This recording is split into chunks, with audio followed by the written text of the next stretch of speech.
ඒ අර කොල්ල පව්වා ඉතින් බයිසිකලේ කැල්ලද ඔයද? පිස්සුද බං? දන්නේ නැති එක එක උන්ට උදව් කරන්න උඹට. එහෙම කියන්න එපා මං කොල්ලන්ට. නුඹලා වුණත් කොල්ලෙන්නේ. වරෙන් යන්න. මල්ලේ. මොකෝ කේස් එක? බයිසිකලේ කැල්ලද?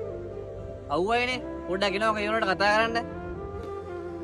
අනේ අය කරදරයක් කරන්න එපා. මම මේ පළාතේ කෙනෙක් නෙමෙයි. මම මේ මගේ බයික් එකේ පෙට්‍රල් ඉවුණා සෙඩ් එකක් හොයාගෙන යන ගමන්. මේ මල්ලේ බයිසිකල උදින් දාලා එනවා.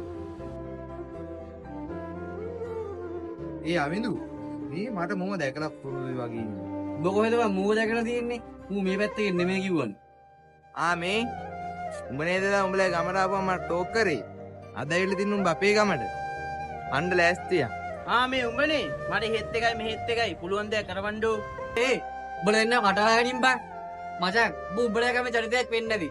මූ අපේ ගමේ චරිතයක් වෙන්නේ නැති. හැබැයි කවදාවත් පිට ගමක ඉඳන් අපේ ගමට කොල්ලෙක් ආවම ගහන එක වීරකමක් නෙමෙයි. අනිත් එක මූ තනියෙන් ආවේ. කොහොමවත් මුඩ ගහන්න බෑ උඹට. බං ඒ දෙදා මූ මට ගැහුවානේ බං. ඔයා කියන කතාව හරියයි. හැබැයි මට ගැහුවම ඕනෙ කිට්ට ගහනවා. අයියෝ උඹලා දෙන්නාට සිංහල තේරෙන්නේ නැහනේ. බං කොහේ හරි ගමකට ගිහිල්ලා අසරණ වුණොත් එහෙම අන්තිමට ඉතුරු වෙන්නේ කොල්ලෙක්ට කොල්ලෙක් විතරයි. ඔය ගෑනු වෙන්නේ නැහැ උඹලට බයිසිකල් හදලා දෙන්න. උඹට දැන් තේරෙනවනේ. බස් අසරණයි කියලා. උඹ කියන කතාව හරි බං. අදින් පස්සේ රණ්ඩු වෙන්නේ අපි මේක මෙතනින් නවත්තමු. මචං මේවනේ කොල්ලෙක් වුණාම ගෙදෙට්ටලා එක තැනටලා ඉන්නේ නැහැ. කොල්ලෙක් වුණාම හතර වටේ ඇවිදිනවා. එහෙන් මෙන් කොල්ලෝ සෙට් කරනවා වලිදා ගන්නවා. ඒක තමයි පොළුකම.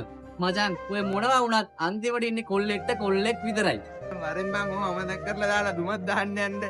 හැමෝම මෙහෙම හිතුවනම් මේ ලෝකේ සතුටින් කී දෙනෙක් නම් ජීවිතුන් අතර ඇද්ද? මචං අනුන් හදන්න කලින් අපි වෙනස් වෙනවා. එතකොට මුළු රටම වෙනස් වෙයි. මේ වීඩියෝ එක ඔයාගේ යාළුවන්ට තරහකාරයන්ට ඔක්කොටම පෙන්න ෂෙයා කරන්න. අනිවාර්යෙන් මාවත් ෆලෝ කරගෙන යන්න.